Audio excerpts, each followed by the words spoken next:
네, 오늘 설교 제목은 보이지 않는 그분을 바라보라. 한번 제목 같이 읽어보실까요? 보이지 않는 그분을 바라보라. 네, 사무엘상 강의 48번째 시간입니다.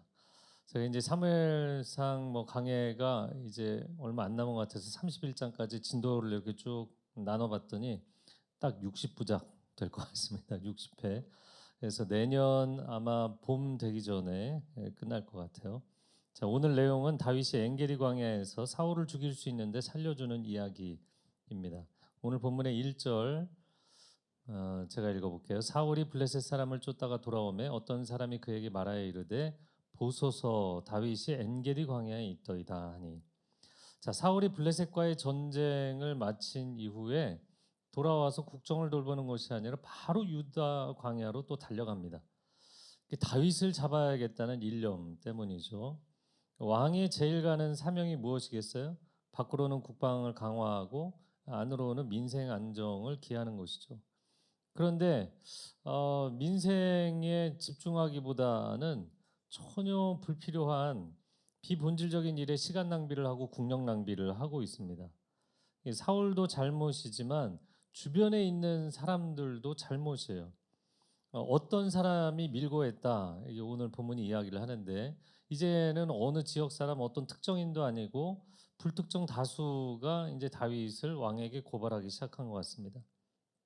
자, 그러면 주변 사람들까지 왜 이러는가? 다윗이 특별히 잘못이 없는 걸 다 아는데도 왜 그럴까요? 왕이 그것을 원하기 때문이에요. 잠언 29장 12절 말씀 같이 읽어볼까요?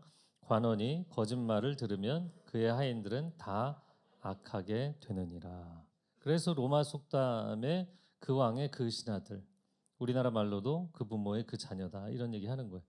왕이 거짓말 듣기를 즐거워하면 그 밑에 있는 사람들은 그것이 아첨이 되었든지 아니면 다른 사람에 대한 험담이 되었든지 왕이 듣고 싶어하는 그 얘기를 하게 돼 있다라는 거예요. 사울이 다윗을 시기 질투하고 미워하는 것을 주변에 있는 사람들이 다 알잖아요. 그러니까 사울 왕에게 전부 와서 더 그를 자극하고 그를 부추기는 겁니다. 왜냐하면 사울이 이걸 듣고 싶어하기 때문이죠. 여러분 교회 생활을 하다 보면 관계 가운데 섭섭한 일이 생겨요, 안 생겨요? 네, 그냥 얘기하셔도 돼요. 섭섭한 일이 인간관계에서 생길 수 있죠. 그런데 당사자에게 얘기하고 해결을 하는 게 아니라 보통은 자기하고 친한 사람들한테 얘기하잖아요. 그 집사님 말이야. 나한테 이렇게 해갖고 내가 너무 마음이 어려웠어. 그러면 이 친한 사람들이 마음이 어려웠군요. 이렇게 위로만 해주면 되는데 이 사람이 듣고 싶은 얘기를 해주게 되는 거예요. 그 사람 좀 문제가 있는 것 같아요. 그리고서는 여러 사람이 계속해서 그 한 사람을 비난하는 일들이 생기는 경우가 있어요. 여러분 우리는 진리 가운데 살아가는 그리스도인들인 줄로 믿습니다. 진리를 계속 품으면 우리의 성품도 진실함으로 닮아져 가게 되어 있어요. 여러분 진리의 말씀이 여러분 안에 충만하여서 여러분의 성품도 진실한 성품이 되시기를 축복합니다.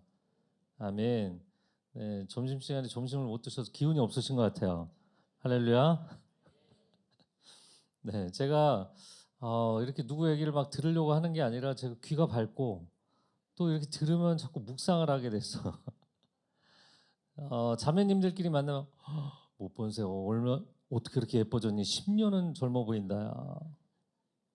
저는 그런 얘기를 들으면 저 말이 진심일까? 물론 순간의 진심이겠죠.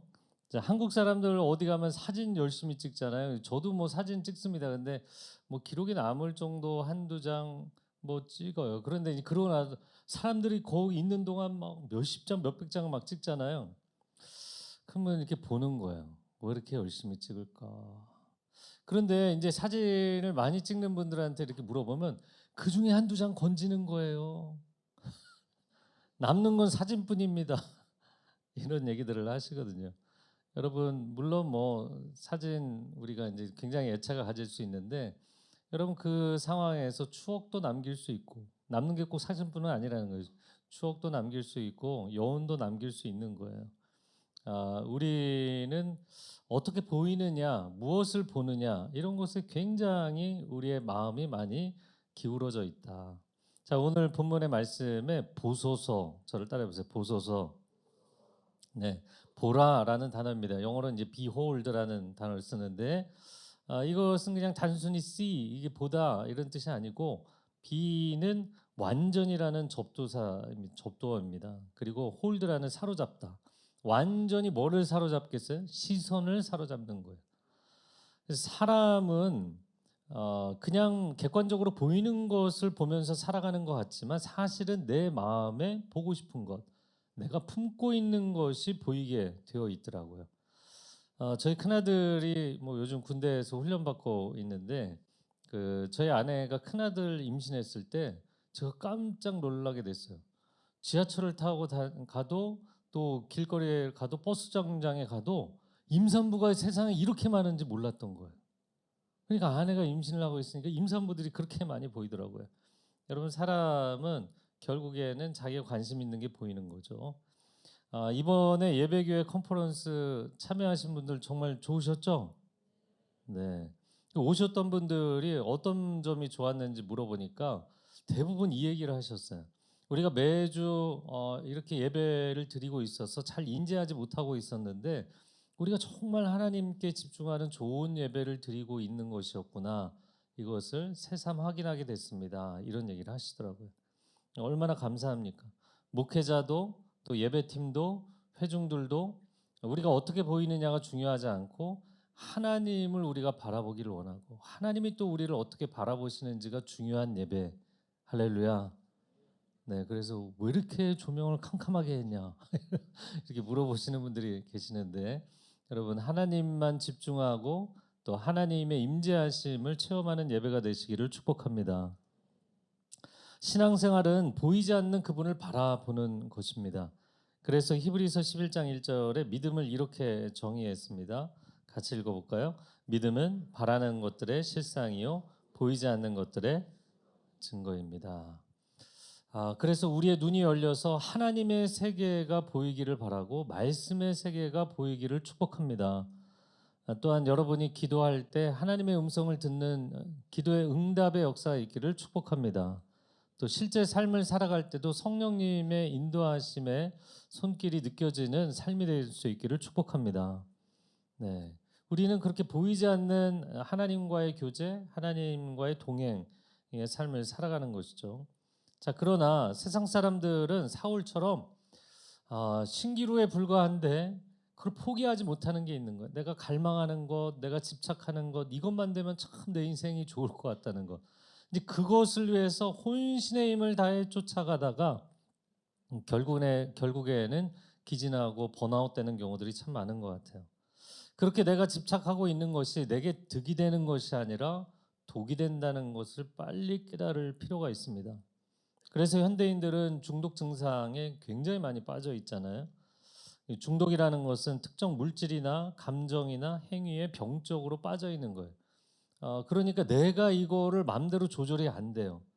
보통 이런 얘기 하시잖아요. 술 드시는 분들은 내가 사람이 술을 먹다가 술이 술을 마시고 술이 사람을 마신다. 네? 네. 그런 얘기 하잖아요. 2부에는 그래도 반응하시는 분들이 있었는데 3부에는 경험들이 없으신 것 같아요.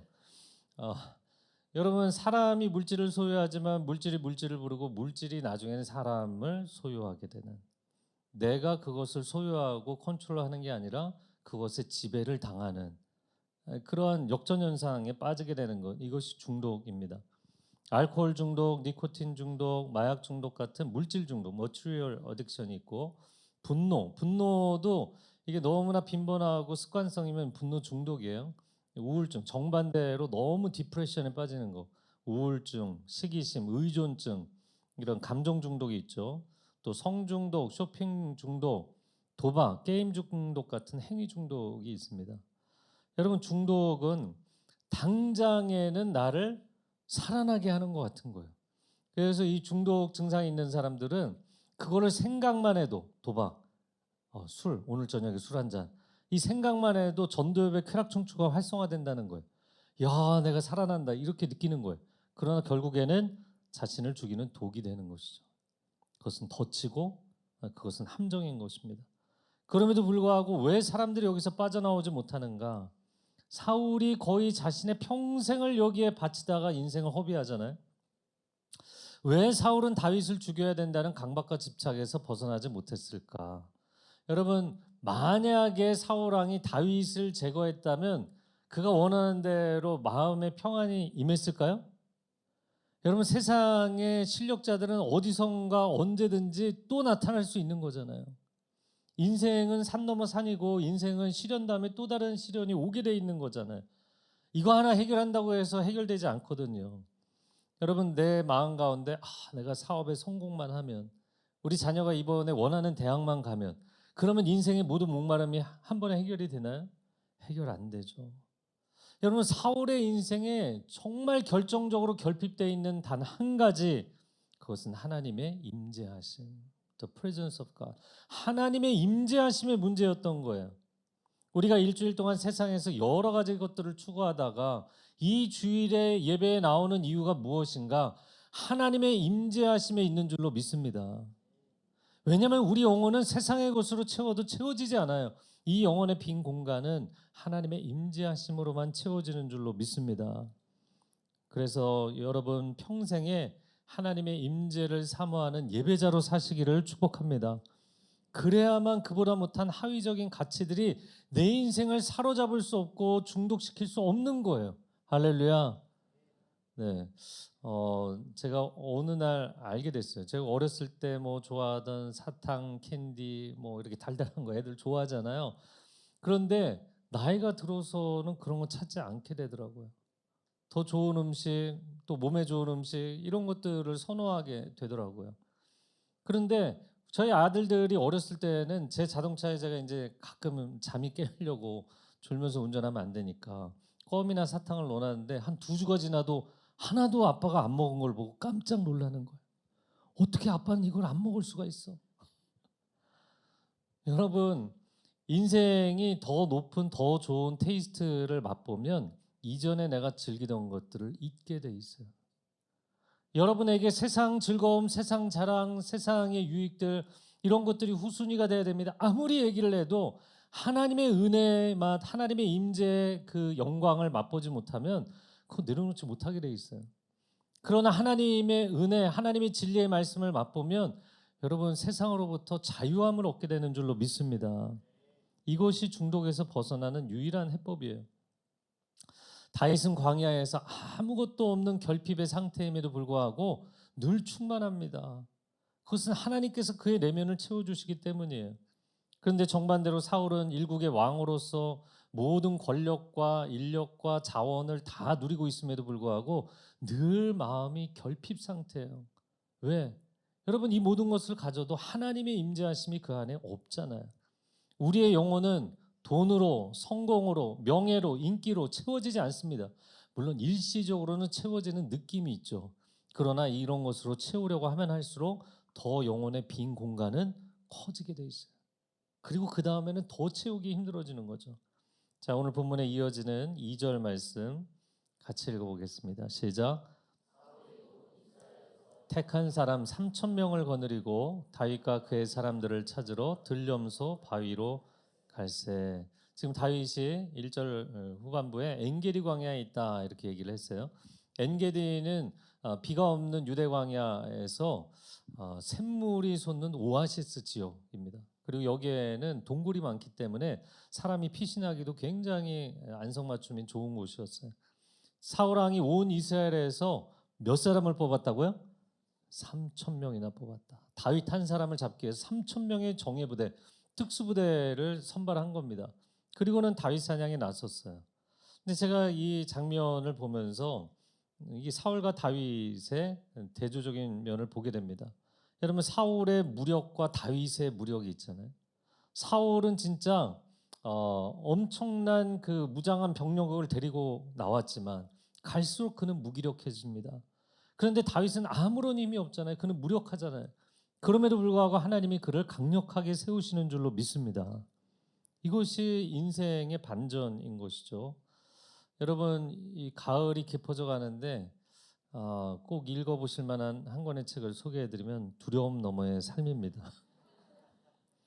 누가 썼는지 정말 좋은 책인데 왜냐하면 우리가 이제 가을은 결실의 계절이잖아요.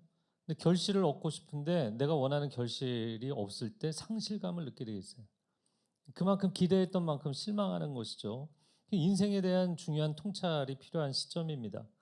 제가 이 책의 말미에 무슨 얘기를 했냐면 인생은 양쪽 낭떠러지 사이에 사는 것이다. 이런 얘기를 했어요. 이게 무슨 얘기냐면 그런 거예요. 여러분 가지지 못한 자의 두려움이 있죠. 내가 이렇게 가난하게 살다가 이렇게 내 인생이 끝나는 게 아닐까. 이게 두려운 거예요. 그러면 가진 사람은 두려움이 없나요? 가진 사람은 내가 얼마나 노력해서 이걸 가지게 됐는데 이걸 또 잃어버리게 될까 봐 두려운 거예요. 11월 13일 수능일이 다가오고 있습니다. 공부를 안 한 학생들은 당연히 두렵겠죠. 네, 자기의 실력이 그냥 만천하에 드러나는 그날이 오고 있으니까. 그러면 정반대로 공부를 열심히 한 학생들, 여러분 두려워해요? 안 두려워요? 엄청 두려워해요. 두려워하는 걸 못 보셨구나, 한 분이. 그런데 공부를 엄청 열심히 하는 애들이 두려워합니다. 더 두려워하는 이유는 뭐냐면 내가 이렇게까지 노력했는데 만약 그날 컨디션이 안 좋아서 시험을 못 보면. 제가 오늘도 한 학생 기도해 줬거든요. 공부를 진짜 열심히 한 얼굴이 창백해질 정도로 입술이 터질 정도로 공부를 열심히 한 거예요. 그래도 얼굴은 예배드리고 마음은 평안해 보이는데 너는 아무 걱정이 없니? 그랬더니 아니래요. 자기가 노력한 만큼 그날이 너무나 중요한 날이니까 걱정이 된다는 거예요. 여러분 그래서 공부를 안 한 사람도 걱정, 공부를 한 사람도 걱정. 그럼 인생을 어떻게 살아야 되나? 인생은 양쪽 그 두려움의 절벽 사이에서 사는 겁니다. 그럼 적당하게 살아야 될까? 그 얘기가 아닙니다. 저를 한번 따라해 보세요. 최선을 다하되 결과는 하나님께 맡기겠습니다. 네, 인간의 역할은 최선을 다하는 것뿐입니다. 여러분 결과를 사람이 마음대로 정할 수 없잖아요. 결과를 정하시는 분은 하나님이신 줄로 믿습니다. 근데 내가 하나님 역할을 하려고 하면 당연히 힘들게 돼 있어요. 힘든 정도가 아니라 사람이 폭발되게 돼 있어요. 그래서 나는 내 역할을 하는 것이고 하나님의 역할을 신뢰하고 하나님께 맡겨드리셔야 돼요. 그래야만 평강이 오게 돼 있습니다. 제가 열정이 넘치는 사람이라서 과도한 열정을 가진 사람들 좋아합니다. 그래서 다윗이라는 인물도 굉장히 좋아하는데 그러나 다윗이 열정을 가지고 정말 모든 일에 하나님의 영광을 위해 나서서 다 이루었는데 지금 광야의 시간은 아무것도 할 수 없는 시간이에요. 아무것도 할 수 없는 시간. 여러분 게다가 지금 나의 원수의 위치에 서 있는 사람이 왕이잖아요. 사울왕. 그러니까 내가 그를 싸울 수도 없잖아요. 이민족이면 우리나라를 공격하는 그런 주변의 원수 국가면 나가서 싸울 수가 있겠지만 그것조차 할 수 없잖아요. 다윗이 지금 아무것도 할 수 없이 하나님께서 그의 인생에 브레이크를 거신 거예요. 여러분 하나님이 여러분에게 아무것도 할 수 없게 만드실 때 어떻게 하셔야 돼요? 그냥 가만히 계셔야 돼요. 그 상황에서 내가 몸부림치면 더 힘들어지게 됩니다. 그 아무것도 할 수 없는 시간을 통해서 하나님은 우리가 하나님만 바라보게 하시고 결국에 하나님께서 내 뜻과 비전을 이루시는 분은 하나님이시라는 걸 보여주고 싶으신 거예요. 저도 열정이 넘치다 보면 너무 열심히 하느라고 제가 열심히 해서 다 되는 것처럼 오버할 때가 있다고요. 그러면은 여지없이 하나님이 브레이크를 거시더라고요. 제가 최근에도 열심히 그냥 쏟아붓고 하다 보니까 이 진이 빠지는 거예요. 진이 빠지는 거예요. 그래서 제가 갑자기 이틀 전에 허리가 삐끗했었는데 그래도 할렐루야 하나님의 은혜로 이틀 만에 또 멀쩡해져서 너무 감사하지만 그렇게 하나님이 가끔가다 이제 브레이크를 거실 때마다 하나님 저는 아무것도 할 수 없습니다. 하나님이 하셔야 됩니다. 이 고백을 안 할 수가 없는 거예요. 고린도후서 12장 9절 말씀 같이 읽어볼까요? 시작. 나에게 이르시기를 내게 족하도다 이는 내 능력이 약한 데서 온전하여짐이라. 아멘. 여러분 모세가 이집트의 왕자일 때 글을 쓰신 게 아니잖아요. 그가 강하고 충만할 때 쓰신 게 아니잖아요. 그가 연약해졌을 때 하나님이 쓰시잖아요. 다윗이 골리앗을 쓰러뜨리고 승승장구하는 장수일 때 쓰신 게 아니라 그가 광야의 도망자 생활을 할 때 하나님께서 그 끝자락에 그를 부르셔서 쓰시잖아요. 여러분, 나의 마지노선이 하나님의 출발선이 되는 줄로 믿습니다. 이번 예배교회 컨퍼런스 하면서 우리가 예배 담당하는 목사님들하고 얘기를 많이 했어요. 그러면서 제가 이제 찬양 인도 하실 때 너무 소리를 많이 지르고 다 채우려고 하지 마시라. 때로는 소리를 비워야만 회중들이 찬양할 수 있는 여백이 생기게 돼 있고 또 성령님께서 이끌어 가실 수 있는 여지가 생긴다. 동의하십니까? 네, 그래서 제가 그런 얘기를 했어요. 그래서 내가 참 중요한 얘기를 했다 이런 생각을 했는데 그리고서 예배교회 컨퍼런스 마지막 6번째 설교를 하고 내려와 생각해 보니까 나는 막 소리를 지르다가 내려왔더라고요. 그래서 제가 지난 주일에는 1203 교회 가서 잔잔하게 설교했어요. 잔잔. 여러분, 때로 우리의 삶 가운데 전심전력으로 질주해야 될 때도 있지만 하나님을 멈춰서게 하시면 그 여백의 시간이 하나님의 은혜의 개입이 있는 시간이 될 수 있기를 축복합니다. 자, 오늘 이어지는 3절 말씀 같이 읽어볼까요? 길가 양의 우리에 사울이 뒤를 보러 들어가니라. 다윗과 그의 사람들이 그 굴 깊은 곳에 있더니. 자, 사울이 다윗을 추격해 왔지만 그도 쉬는 시간이 필요했죠. 그래서 사울이 오늘 본문에 보면 뒤를 보러 용변을 보러 굴에 들어갔다라고 돼 있어요. 근데 하필이면 그 굴 깊은 곳에 누가 있었어요? 다윗과 그의 사람들이 있었어요. 그래서 저는 이 장면도 굉장히 아이러니한 장면이라고 생각이 됩니다. 여러분, 동굴 속 어둠 가운데 있는 다윗은 사울이 너무나 잘 보이는 거예요. 근데 사울은 이 어둠에 숨어 있는 사람들이 보여요, 안 보여요? 오히려 안 보이는 거예요. 사울 왕이 압도적인 기세로 다윗을 잡으러 다닙니다. 다윗은 도망자 신세임에도 불구하고 오히려 사울이 자기 손바닥 위에 있는 것처럼 잘 보이는 거예요. 그래서 그를 피해 다닐 수 있었던 거예요. 여러분, 악인의 길이 아무리 교묘할지라도 하나님께서 빛 가운데 다 드러내시는 줄로 믿습니다. 그런데 사울은 정예 부대를 끌고 광야를 샅샅이 뒤지잖아요. 굉장히 좁은 공간이거든요. 그러면서 무슨 생각을 했을까? 네가 뭐 가봐야 뭐 뻔하지. 숨을 만한 곳이 뻔하지. 이런 생각할 텐데 그런데 다윗이 보이지 않는 거예요. 왜냐하면 하나님께서 사울은 뻔하게 드러나게 하시지만 하나님의 손으로 다윗은 가려주시기 때문이에요. 요한복음 3장 8절 한번 같이 읽어볼까요? 시작.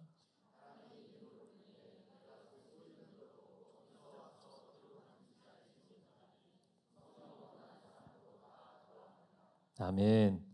네, 저와 여러분이 하나님과 동행하기 때문에 세상이 다 이해할 수 없는 사람이 되기를 축복합니다. 그러니까 다윗도 그렇고 우리의 인생도 그렇고 이 비밀을 뭐 감추고 살아서 아니면 비밀스럽게 살아서가 아니라 정말 하나님이 내 인생의 비밀이 되시기 때문에 여러분, 우리의 인생은 세상이 다 이해할 수 없는 비밀이 생기게 되어 있다라는 것이에요. 자, 다윗은 어두운 가운데, 어두운 굴 속 가운데 있었지만 빛의 자녀로 사는 사람이고, 사울은 빛 가운데 돌아다니고 있지만 사실 어둠의 자녀인 거죠. 이 표현 잘 보시면 굉장히 모순적인 거잖아요. 세상에 저런 악인들은 빛 가운데 걸어 다니다니, 다윗과 같은 예배자는 이 어두움 가운데 고난의 광야를 지나가야 한다니. 여러분, 인생은 모순처럼 보일 때가 있어요. 그러나 이 모순을 역설로 승화시키시는 분이 우리 하나님이신 줄로 믿습니다. 네, 이어지는 말씀 4절 같이 읽어보겠습니다. 시작. 보소서, 여호와께서 당신에게 이르시기를 내가 원수를 내 손에 넘기리니 내 생각에 좋은 대로 그에게 행하라 하시더니 이것이 그 날이니이다 하니 다윗이 일어나서 사울의 겉옷자락을 가만히 베니라.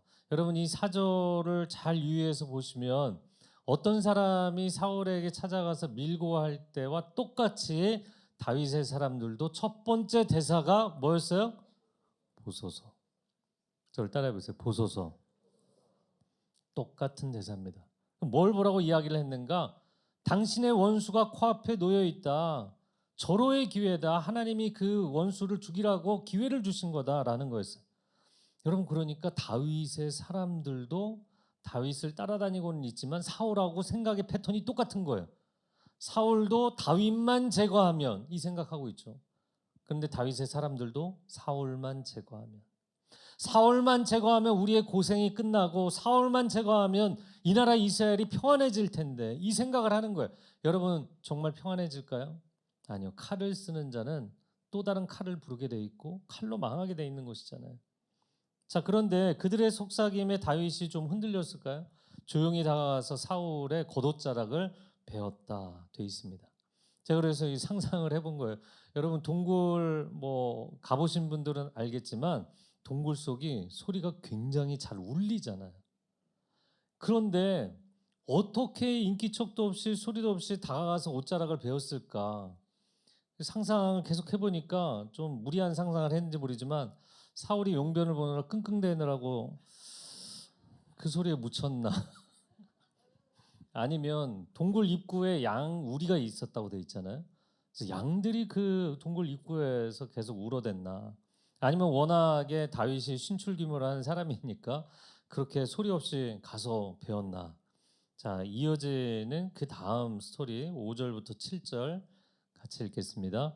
그리한 후에 사울의 옷자락 뱀으로 말미암아 다윗의 마음이 찔려 자기 사람들에게 이르되 내가 손을 들어 여호와의 기름 부음을 받은 내 주를 치는 것은 여호와께서 금하시는 것이니 그는 여호와의 기름 부음을 받은 자가 됨이니라 하고 다윗이 이 말로 자기 사람들을 금하여 사울을 해하지 못하게 하니라. 사울이 일어나 굴에서 나가 자기 길을 가니라. 아멘. 다윗이 사울의 겉옷자락에 귀퉁이 조금을 잘라냈다고 마음이 찔렸다. 여러분 지금 다윗의 마음은 사울에 대한 미움과 분노로 중독이 돼 있나요? 안 돼 있나요? 안 돼 있는 거예요. 그렇기 때문에 마음이 그렇게 섬세할 수 있는 겁니다. 여러분 그럴 수 있었던 이유는 그가 예배자였기 때문이에요. 우리가 하나님 앞에 예배할 때 누군가를 막 너무 미워해. 그럼 예배자로서 하나님 앞에 나아갈 수 있어요? 없어요. 그 마음을 내려놔야만 나아갈 수 있는 거예요.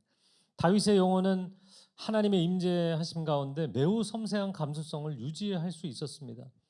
그렇기 때문에 전장에서 수많은 적군을 죽였던 장수임에도 불구하고 그의 마음 가운데 왕의 옷자락을 베었다는 것만으로 마음이 찔렸다는 거예요.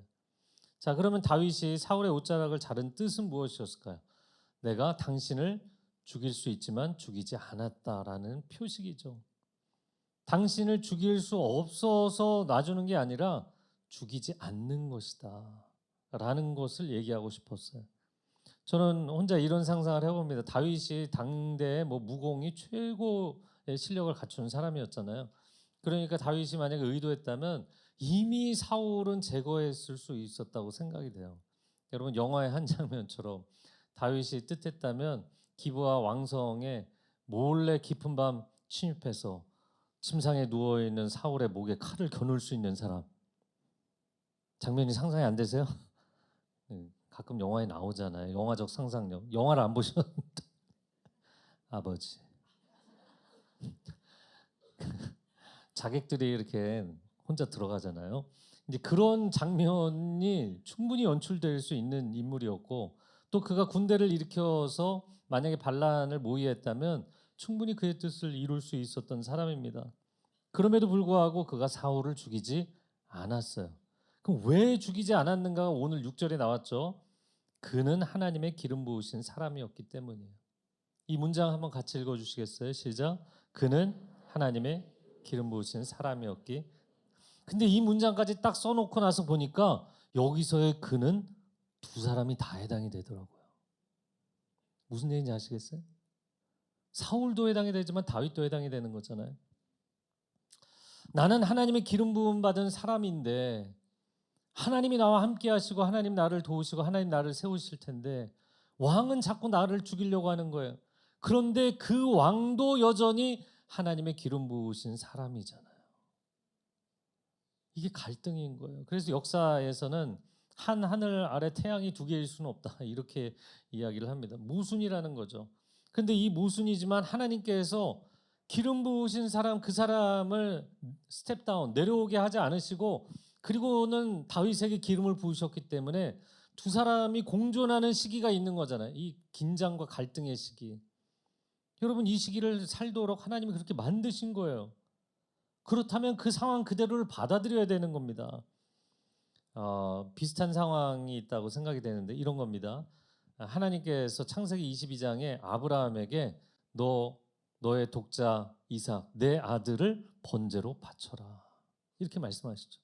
그런데 하나님께서 아브라함에게 주셨던 약속이 뭐예요? 그 아들을 통해서 큰 민족을 이루어 주겠다. 여러분 둘 다 하나님의 말씀인데 두 내용이 상충이 되는 거예요. 아들이 죽으면 하나님의 약속은 뭐가 됩니까? 그러면 우리는 이런 상황에서 어떻게 해야 될까? 아무리 모순으로 보여도 하나님이 두 가지를 공존하게 하셨으면 두 가지를 다 받아들이는 거예요. 그래서 히브리서 11장에는 뭐라고 해석을 했나요? 아브라함이 이런 믿음을 가졌다는 거예요. 내가 이 아들을 번제로 하나님 앞에 바치면 죽은 아들을 하나님이 살려내셔서라도 하나님의 약속을 지키실 것이다. 할렐루야. 부활의 믿음을 갖게 됐다는 거예요. 그리고 실제로 아들을 죽이는 그 마지막 결정적인 순간에 하나님이 그 아들을 건지게 하시고 하나님의 약속을 지키신 줄로 믿습니다. 우리 인생도 마찬가지입니다. 하나님이 여러분에게 주신 약속이 있잖아요. 하나님이 내게 주신 비전이 있잖아요. 그래서 하나님 내가 이 길을 들어섰습니다. 근데 상황은 정반대로 가고 있지 않습니까? 그러면 이 상황 가운데 나를 두신 분도 하나님이시고 처음에 약속을 주신 분도 하나님이시잖아요. 그럼 우리는 어떤 생각을 하나요? 둘 중에 하나를 이제 포기해버리는 거예요. 내가 처음에 하나님께 받은 약속, 하나님께 들었다고 생각했는데 내가 혼자 착각이었나 봐. 아니면 하나님께서 중도에 포기하셨나 봐. 여러분 하나님은 절대로 하나님의 사람들을 포기하지 않으시는 줄로 믿습니다. 그리고 여러분이 하나님께 약속으로 받은 그 말씀이 틀린 게 아니에요. 지금 우리가 광야라는 과정을 지나가고 있을 뿐인 것이에요. 그래서 아브라함의 눈에 아들은 어떻게 하나 큰 민족을 이루신다고 했는데 상충되는 두 가지만 쳐다보고 있는 것이 아니라 하나님을 바라봐야만 인간이 모순되다고 생각하는 것을 역설적으로 승화시키실 수 있는 하나님을 바라봐야 여러분 이 모든 것에 해답이 있는 줄로 믿습니다. 다윗이 자기 사람들에게 사울왕을 해하지 말라 이렇게 얘기를 했어요. 여러분 만약에 다윗이 사울처럼 자신들의 측근들의 말을 들었다면 그도 하나님이 보이지 않는 사람이었겠죠. 그런데 다윗은 사울이 보지 못하는 하나님을 보잖아요. 자기를 따르는 사람들이 바라보지 못하는 하나님을 바라보고 있었던 거예요. 여러분, 여러분의 삶에 보이는 것이 무엇입니까? 사람은 그 보이는 것을 쫓아가게 돼 있어요. 그런데 그 보이는 것은 여러분 마음 안에 있는 거예요. 하나님의 임재하심이 충만한 예배자들이 될지어다. 그러면 그것을 따라가게 돼 있어요. 하나님의 인도하심을 따라가는 거예요. 여러분의 인생에 하나님이 과연 보이는가? 하나님이 우리의 심령 가운데 충만히 거하시고 하나님이 내 인생을 이끌어 가시는 것이 여러분 감지가 되는 인생이 될 수 있기를 축복합니다. 요셉이 창세기에 보면 종살이 옥살이를 하면서도 주변에 있는 사람들이 요셉의 인생을 보면 너무나 분명히 보이는 게 있었다는 거예요. 창세기 39장 3절 한번 같이 읽어볼까요? 시작. 그의 주인이 여호와께서 그와 함께 하심을 보며 또 여호와께서 그의 범사에 형통하게 하심을 보았더라. 아멘. 아멘. 여러분의 인생에서 여러분이 종살이 옥살이를 하는 것처럼 전혀 상황은 좋지 않음에도 불구하고 하나님이 함께 하신다는 것이 보이는 인생이 되기를 바랍니다. 다윗도 마찬가지잖아요. 여러분 광야에 있는데 형통한 거예요. 광야의 삶이 어떻게 형통하겠어요? 그런데 광야에 있는데 형통하게 하시는 거예요. 왜? 10년을 3,000명의 정예부대가 쫓아다녀도 못 잡으니까. 오히려 다윗이 사울을 쳐다보고 넉넉하게 피해 다닐 수 있도록 만들어 주시니까. 여러분 아무리 인생이 고난 가운데 있을지라도 하나님이 함께 하시면 형통한 줄로 믿습니다. 그래서 하나님을 바라보라는 거예요. 종살이 옥살이 하는 내 처지를 바라보는 게 아니에요. 여러분 나를 힘들게 하는 사람들을 바라보는 게 아니에요.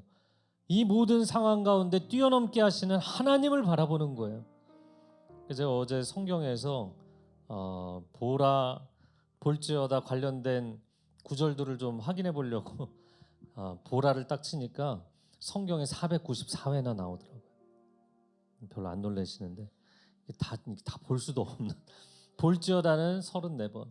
이 합쳐서 총 528회나 나옵니다. 여러분 성경에 끊임없이 하나님께서 세상으로 우리의 육안, 우리의 마음의 시선을 빼앗기는 하나님의 사람들에게 하나님을 바라보라고, 하나님을 주목하라고 끊임없이 요청하고 계시는 거예요.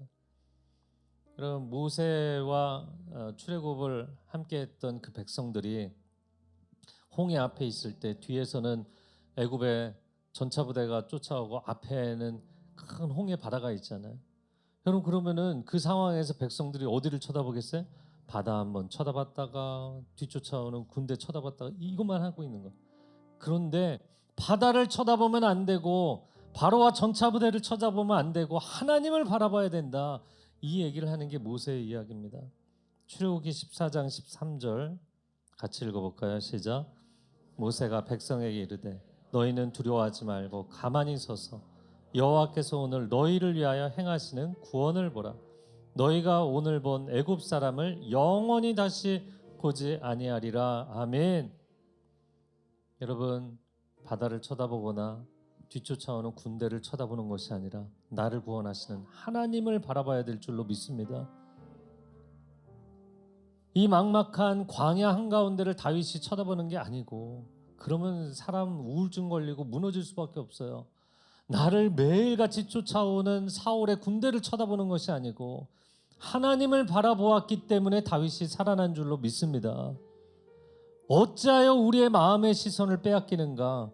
여러분 하나님의 사람들이 정말 예배자로 살아야만 이 어려운 시대를 뚫고 나갈 수 있는 것은 예배자만이 오직 하나님을 주목하여 바라보기 때문입니다. 이 시간 함께 기도하기를 원합니다.